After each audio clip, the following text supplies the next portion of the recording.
Hi, I'm Paul from Niven Valley Dairy and this is Kat, and welcome to the Cheese Kitchen. If you remember in the first episode we learned how to make yogurt by adding some yogurt culture to milk. Today we're going to take that a step further and make a true cheese. We're going to add our cheese culture to some milk, and we'll also add some rennet, which is one of the key ingredients in making cheese. And what is rennet? Rennet's a liquid that you add to the milk and it makes it solidify into a gel. Historically, rennet comes from the stomach of a calf, and it's extracted and used as a powder form. Today we can get rennet from bacteria or even some plants like thistles or figs. And which one are we using today? We're using a veggie rennet. And most commonly available rennet is veggie rennet. And it's the cheapest rennet. You can get it at your cheese supply shop. In terms of other ingredients and equipment, we need a saucepan to heat our milk.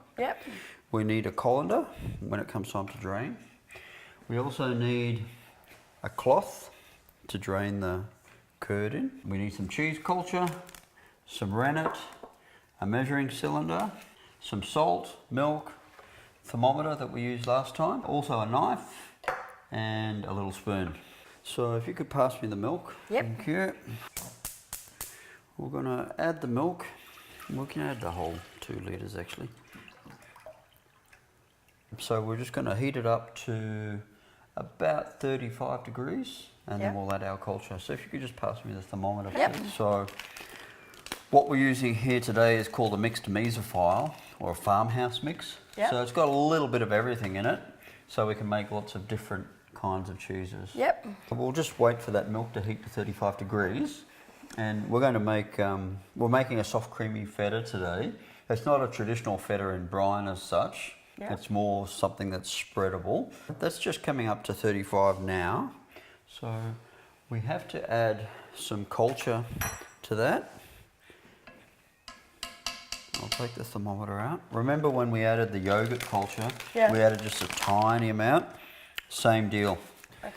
So I've put the culture in there, given it a stir. Now the hardest thing to do now is wait, because we have to let that sit for about an hour before we take the next step.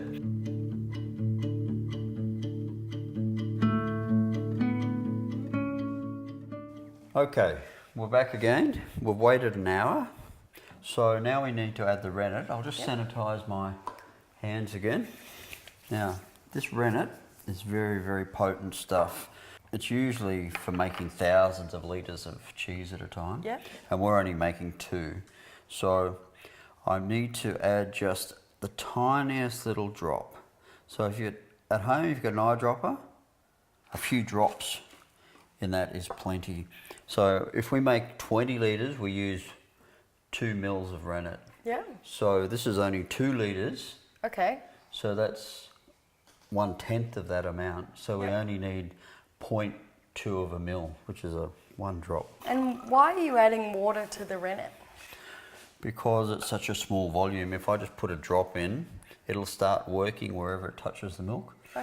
Whereas what I want to do, dilute it first and then add it to the milk. Okay, so that's my rennet ready to go. The other thing I need to do is salt. Some cheeses we salt after we make them. This one we actually put the salt in up front. So we're going to put 20 grams of salt. A good tablespoon. So put that in. You'll think, geez, 20 grams of salt or a whole tablespoon, that's a lot of salt. But don't forget we're going to drain this. And the whey will come out, and most of that salt's going to come out anyway. Okay, so we've got our culture in there. We've got our salt, and now last step is to add the rennet. Now rennet is going to make this turn into a gel. It's going to coagulate. So I'll pour that in, and we want to give it a good stir.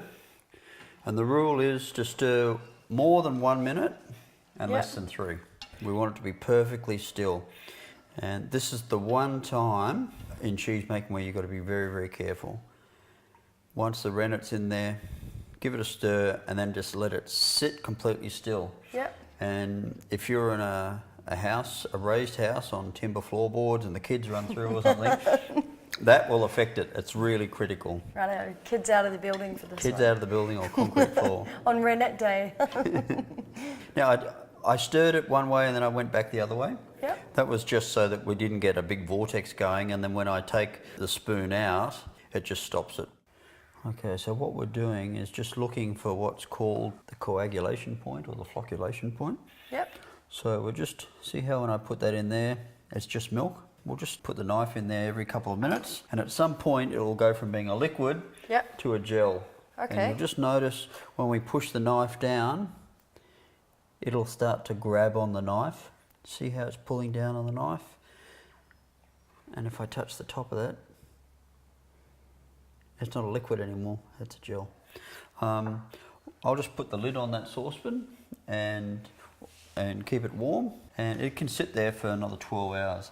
Okay, so that's our cheese that we've made there. Can you set this up for me, please, Kat? Because now we're going to drain the cheese. Normally we'd let that sit overnight. Yep. But this is one that I made yesterday, and we're going to drain that through this cloth in the colander. Yep. And what are we draining off there? We're just removing all the whey, so most of the water. So remember little Miss Muffet sat in a tuffet? I do. And she had curds and whey. Well, that's the curd there, and the liquid is the whey. So if you smell that, Kat, it should smell fresh and lemony and lactic. And how long do I have to drain this for it to become a silky smooth feta? Overnight. Okay. So you see how that liquid's draining out? It will drain out very quickly. Yep. Within 12 hours, it'll be a lovely, soft, creamy texture. Beautiful. I'm going to just leave that in the colander, and I'll put that on the sink. That can drain overnight. Okay, great. So in our next episode, I'll be making a silver beet leek and feta pie with today's feta that we've just made. Yeah, great. Yep. And if you've got any questions or you want the recipes, just check on the Facebook page below, and we'd love to hear back from you if you want to leave some comments. Thank you.